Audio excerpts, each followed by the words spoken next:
XL వారి global study abroad summit 2023 April 9th hotel హరిత Kakatiya Hanamkonda entry free. భారత tech startup కంపెనీలు నిధుల కొరత సమస్యను ఎదుర్కొంటూనే ఉన్నాయి.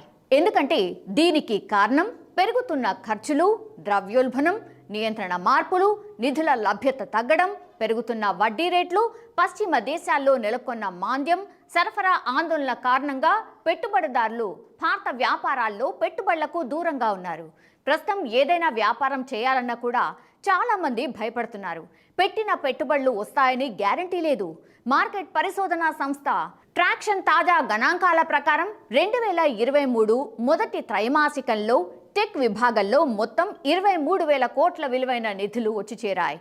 గత ఏడాది పోలిస్తే 75% పైగా క్షీణించాయి. ప్రస్తుత అనిశ్చిత పరిస్థితుల మధ్య ఖర్చు నియంత్రణ కలిగిన బలమైన వ్యాపార వ్యూహం, లాభదాయకతపై దృష్టి సారించిన కంపెనీలకు మాత్రమే నిధులు వచ్చే వీలుందని ప్రముఖ వెంచర్ క్యాపిటల్ సంస్థ 35 నార్త్ వెంచర్ వ్యవస్థాపకుడు మిలన్ శర్మ తెలియజేశారు. కంపెనీలు వ్యయాన్ని నియంత్రిస్తూ సామర్థ్యాన్ని మెరుగుపరిచి పెట్టుబడులను ఆకర్షించే విధంగా వినియోగదార సంతృప్త వాతావరణాన్ని కలిగి ఉండాలని ఎజిలిటీ వెంచర్స్ సహ వ్యవస్థాపకుడు ప్రశాంత్ నారంగ్ వెల్లడించారు.